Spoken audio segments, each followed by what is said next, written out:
Why do we judge others for the very flaws we hide in ourselves? It's one of the quietest paradoxes of being human. We point fingers at others, not realizing the mirror has been facing us all along. Pause for a moment. Think about it. Why do liars hate liars? Why do the arrogant despise arrogance? Why do we criticize others for being exactly what we fear becoming? It's not hatred, it's recognition.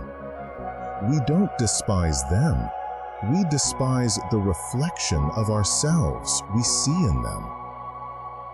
When we see someone showing traits we've buried, anger, insecurity, vanity, jealousy, it stirs something deep inside us, something we thought we had under control, but suddenly it's alive again.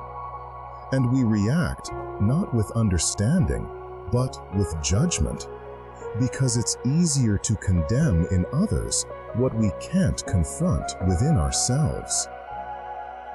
Imagine this. You meet someone who talks too much about themselves.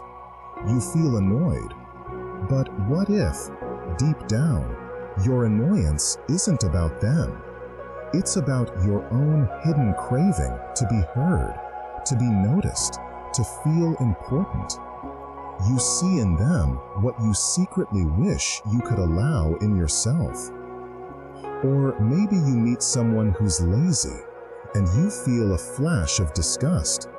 But maybe that disgust isn't about their laziness at all.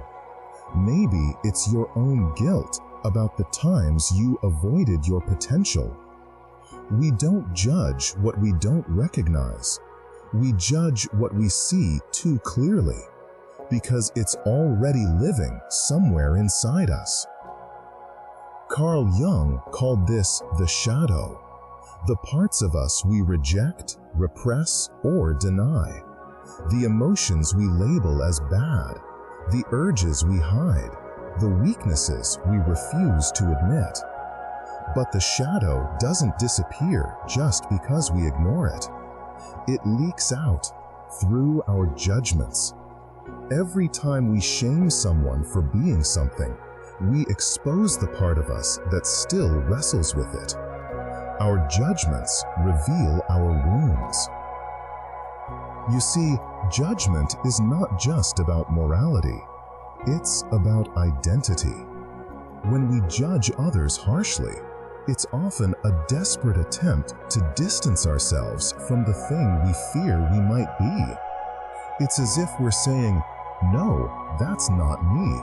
I'm not like that." But the more we resist it, the more power it gains over us.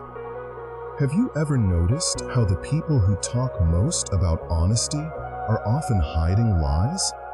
Or those who preach kindness secretly resent themselves? It's not hypocrisy. It's human nature trying to protect itself. We create masks to hide our contradictions, and those masks judge others for wearing theirs. But here's the twist. Judgment can be a teacher if we're brave enough to look closer.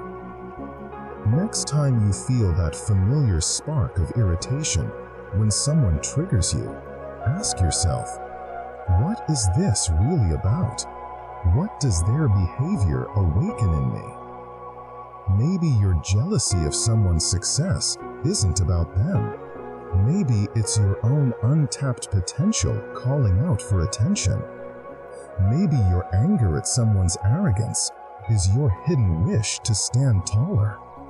Maybe your discomfort with someone's vulnerability is your own fear of being seen. Every judgment is an invitation to understand yourself, a mirror, not a verdict. And when you start to see that, judgment transforms into empathy, because suddenly you realize we're all carrying shadows, We're all a mix of light and dark, pride and insecurity, truth and lies. When you recognize your own flaws without shame, it becomes impossible to judge others harshly. You start to see their behavior not as bad, but as a reflection of pain, fear, or unmet needs. The person who brags might be starving for validation. The one who lies might be terrified of rejection. The one who judges others might just be trying to silence the critic in their own head. So, what happens when we stop hiding? When we face our flaws with honesty instead of denial? We become whole. And wholeness doesn't need to judge. It observes. It understands. It forgives. Imagine a world where people recognized that every criticism they make is a confession of what they're still healing.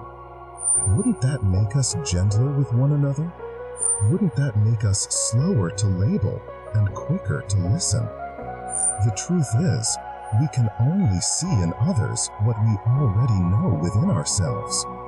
That means every time you judge, you're really being given a chance to grow, a chance to see yourself, a chance to love the parts you've been running from.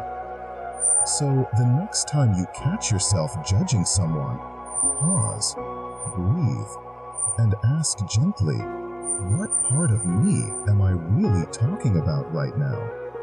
You might be surprised by what you find. Because maybe the people we judge the most are simply holding the mirror we've been too afraid to look into.